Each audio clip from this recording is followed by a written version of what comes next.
On behalf of everyone on the Fox 9 Morning News team, we are proud to be a partner with the American Heart Association. Fox 9 Morning shows Alex Kendall and Tom Butler emceeing this year's Go Red for Women luncheon last week at the Marriott in Minneapolis. A great event. Twin Cities top women executives coming together to raise awareness and money for research to fight heart disease. Welcome back to this Fox 9 Heart Smart special. While you may joke in stressful situations you're having a heart attack, there are many signs and symptoms you might not want to joke about. So what are they? Check out what I learned from a heart expert. Joining me now is Dr. Cynthia Brenden from Regions Hospital to talk a little bit more about this important topic. I want to begin with the signs and the symptoms of a heart attack because I really don't think that we can talk about that too much and how they're different between men and women. Most people might not really think about that. That's true. The classic symptoms of a heart attack are squeezing substernal chest discomfort in the center of your chest. Frequently, the symptoms will radiate up to the jaw. They may radiate down the neck. You may feel short of breath.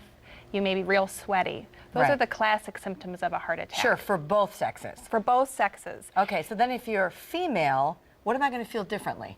I think it's important to point out that most women, more than 90% of women, will have some form of chest discomfort. Okay. In addition to that, they tend to have a broader spectrum of symptoms than men. And have more unusual or what we call atypical symptoms. They may have upper back discomfort. They may have symptoms that from the upper back that radiate up into the neck and then into the jaw. Which is very common with just, you know, sort of regular everyday stress. I wonder about when we would really understand with listening to our own bodies that, hey, this is different and it's time to, you know, think about going to either the doctor or maybe even the ER. Absolutely. I think it's important that you listen to your body. If something seems different to you and unusual to you and out of the ordinary, you know your body best and you should seek medical care. Either call your doctor, go to the office, or go to the emergency department. You actually say there's something called stress cardiomyopathy that mostly affects women. I think some people also known as broken heart syndrome. Tell me more about that. That's right. The condition, stress cardiomyopathy or broken heart syndrome, is a condition where, in which intense physical or emotional stress results in severe heart damage.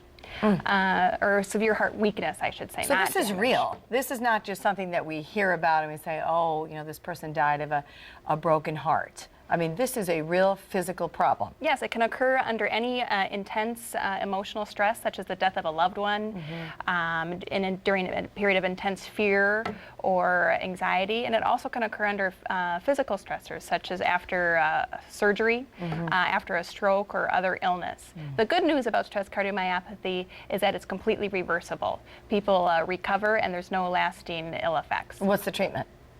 The treatment is generally supportive care. Like I said, people tend to recover very quickly. Oftentimes, they're treated with medicines that we use similar to what we use in patients who have coronary disease or in heart failure. But oftentimes, these are not long-lasting requirements. Okay, all right, well, that's good news. If you were able to give some very important advice to all of us when it comes to heart disease, what would that be? I think the most important piece of advice that I can offer is to not ignore symptoms, like we talked about. If you have a symptom that you're concerned about, you need to seek medical care. Either call your doctor or go to the emergency department. All right, very good. It sounds easy enough, but actually getting people to do it is so important. Very true. Dr. Cynthia Brenden, we sure do appreciate your time today. Thanks. Thank you. That is great advice for sure, and we also know how important diet is to being heart smart. Fox 9's Dawn Stevens helps us with the keys to success. Since going red, 6 out of 10 women have changed their diets, but we all know how tough that is to do. Joining me now is Fox 9 health expert Dr.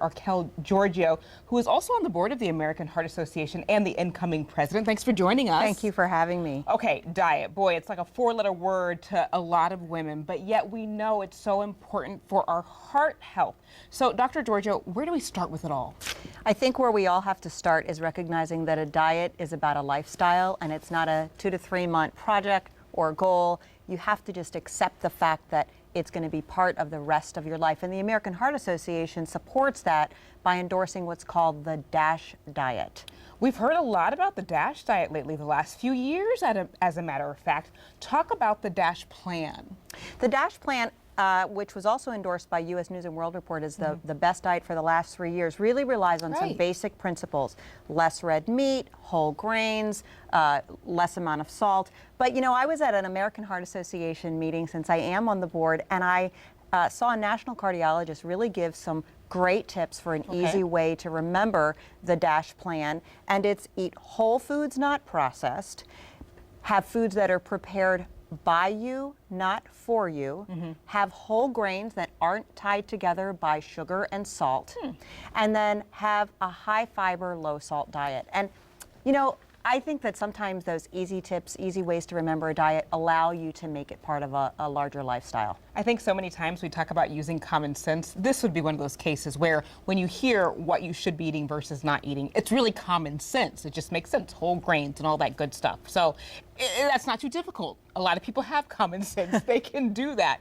The other big thing that people always talk about is calories. The importance of tracking your calories. How do you do that?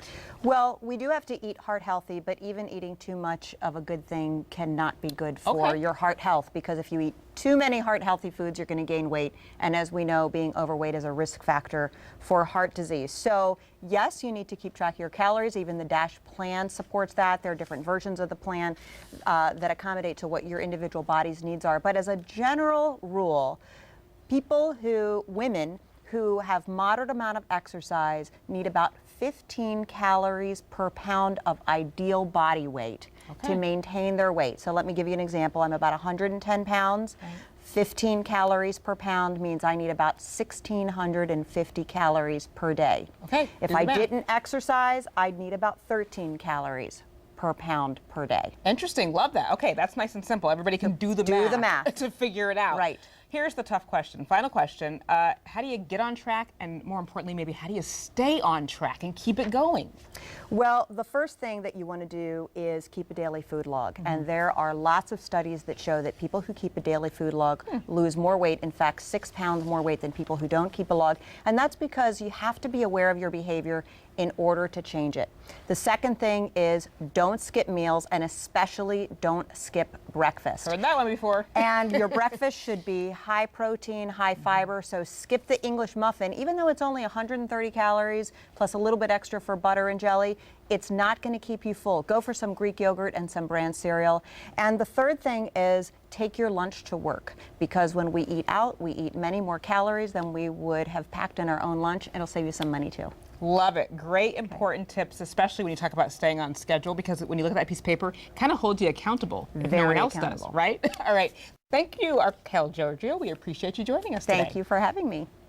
Coming up on this Fox 9 Go Red special, we've talked about eating right, but how do you start exercising right? Yeah, it is tough for you to get off the couch, isn't it? It is for me. Our Fox 9 fitness expert is joining us next with some simple steps to getting in a good workout. But first, 90% of women have one or more risk factors for developing heart disease, and 80% of cardiac events may be prevented if they make the right choices, including diet, exercise, and saying no to cigarettes.